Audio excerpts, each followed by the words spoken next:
Here, you can do water first. I would recommend not flour first. Makes it harder to mix. 400 grams.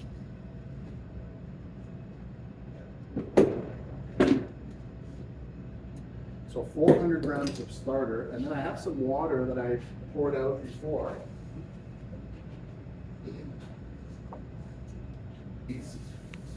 The morning starter will feed with warmer water than the afternoon starter. You got to consider that the afternoon starter is going to go 19 hours until our next feed. So we're going to cool it down, and we're going to put less starter. We're going to cool down the water. So I've got my water at about 27 degrees here.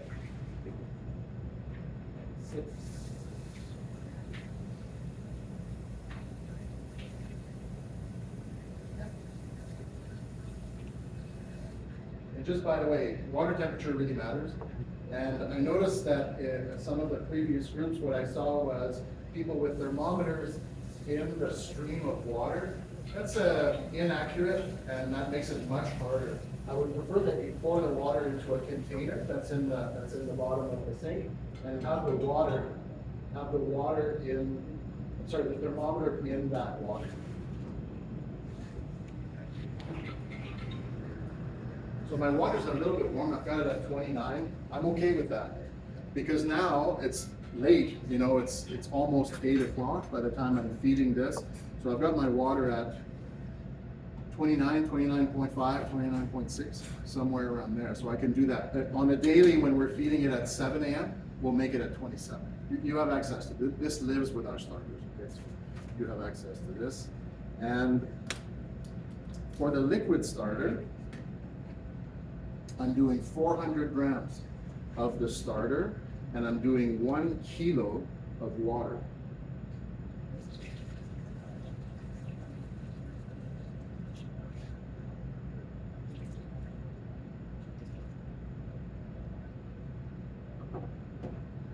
One kilo of water, 1 kilo of flour. I've scaled this already.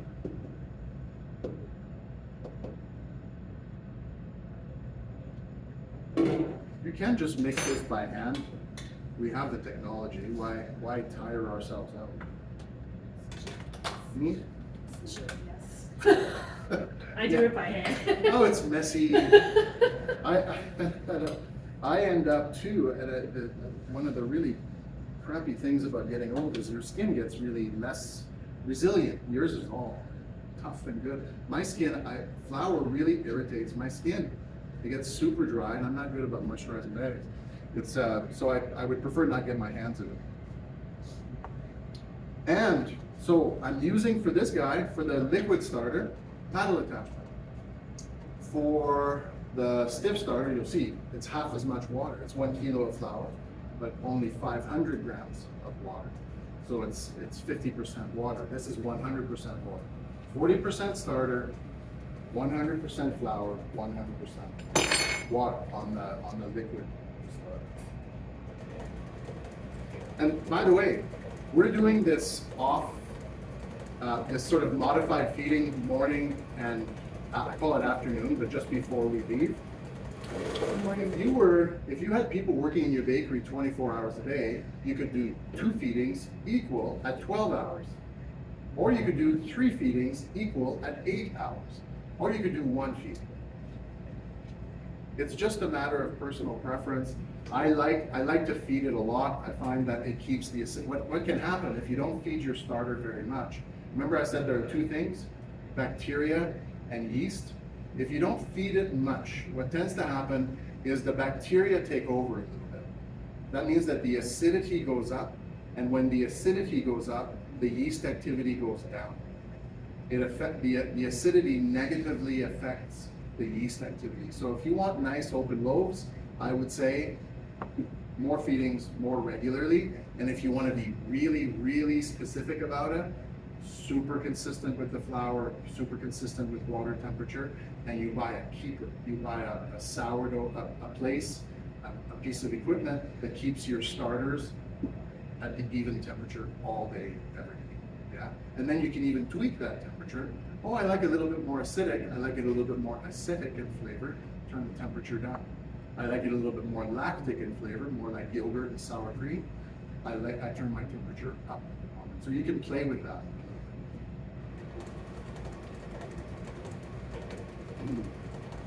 All right, so that's mixed. Quick and easy. You can see already. An hour in.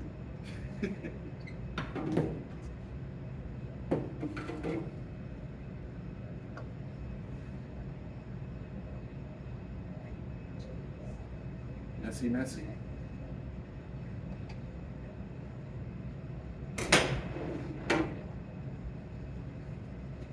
So you all did, which course did you do with Chef Adams? Nice and targets. I'm very proud. Don't judge us all on his behavior.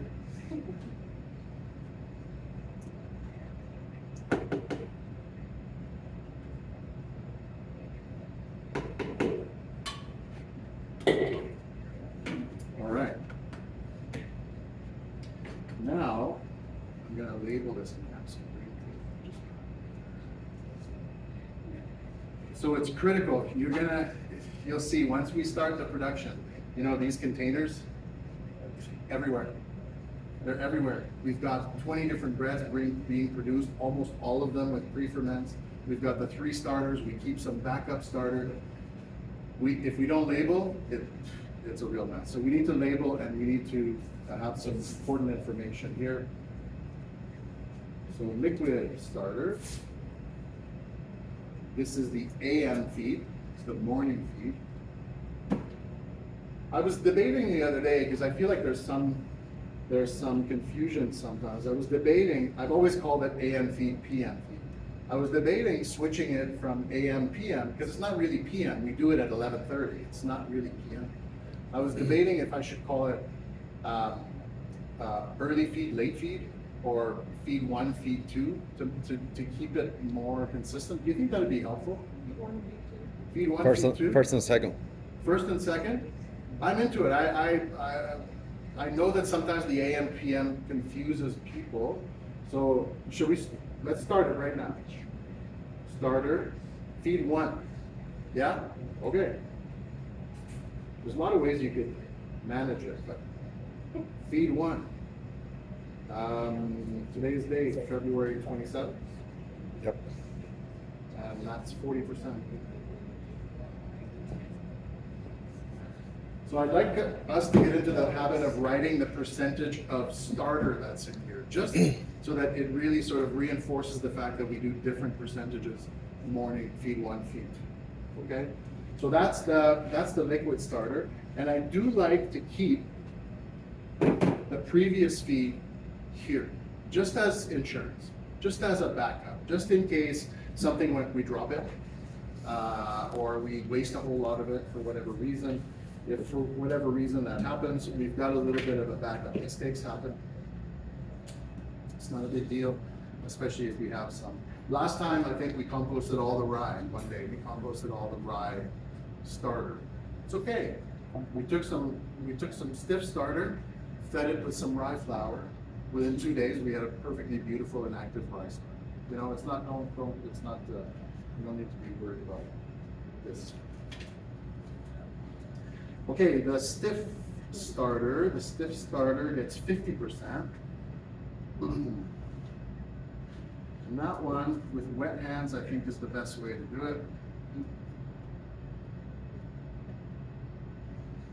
500 grams, I used quite a lot yesterday.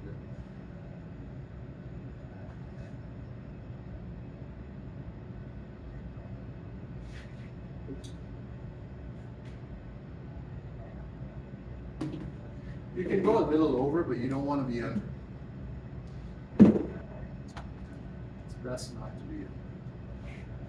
This one gets 500 grams of water. Remember, I've got my water at 29. The afternoon feed will take,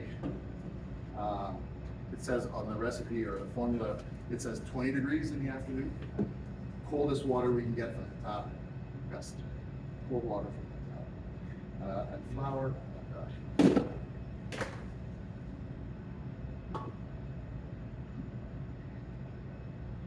This one, sometimes we use the dough hook for this guy. It won't work with the paddle, you'll break the machine. Was that in kilo of flour as well? Yep, yeah, both of them get a Higher kilo, it's the flour. water, and it's always a kilo flour, for the wheat ones, and, we adjust the water amount for stiff and liquid, and we adjust the water temperature, and we adjust the amount of starch.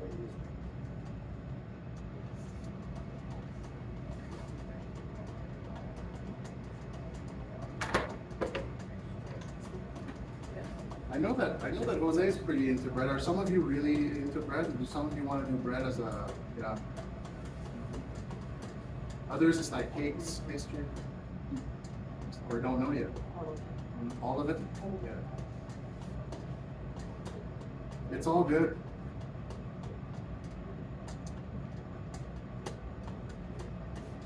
Then, just before Christmas, I was teaching the cooks the first year. You know how did you do intro to cooking?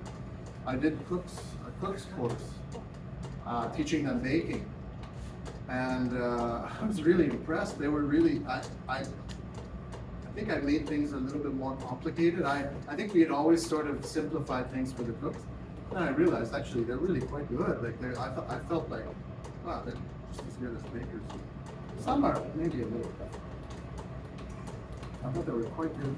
Sorry. You're the cook, I know that. Yeah, I was really thrilled. In the end, I thought, wow, really, really awesome. I did a rotation there too. Quick breads, pies, cakes, breads every day. So this is quite rough.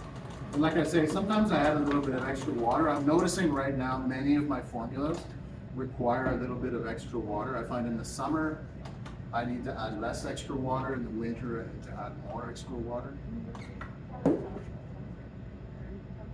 And I'm not looking to develop this. It can be quite rough like this, but there should be no dry bits.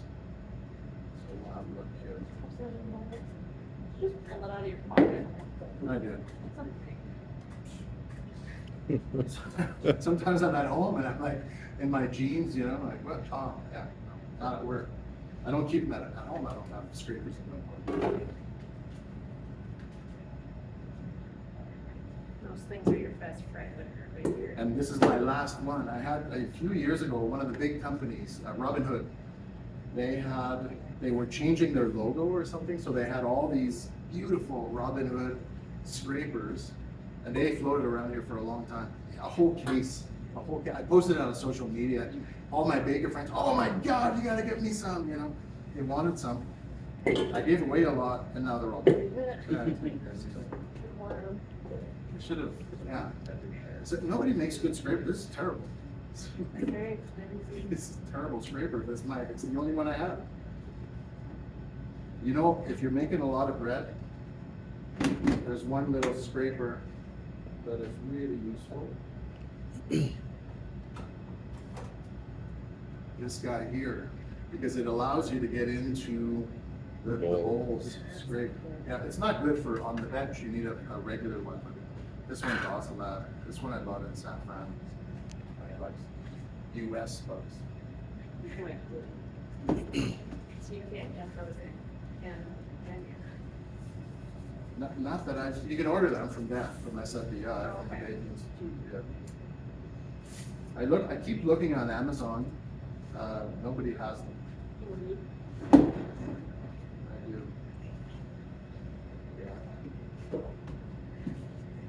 Yeah, 23 bucks for this feels like robbery.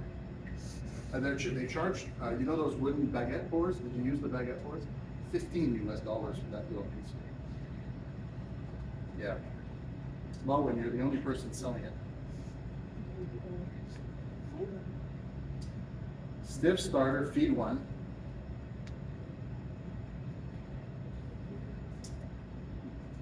February 27th, and this is 50%. The 50% refers to the amount of starter. That's what we want to identify. Leftover goes under here.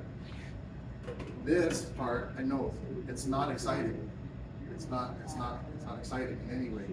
but it's critical, and we must do this with great care and attention twice a day. So the first couple of days, like later on today, if I see a couple of you who are available, I'll ask you to do the feed, the PM feed, feed 2. It's gonna take some time to change my language. Feed 2. And then starting on Thursday, there's gonna be a schedule. You see, this is the schedule for the previous group. It'll be laid out whose day it is. And if somebody's sick, then we'll ask somebody on the team maybe if they could just switch with them that day, and then they work it out later on. So these guys, the freshly fed ones,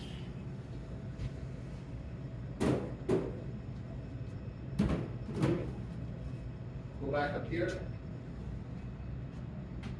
Those are our starters. Now,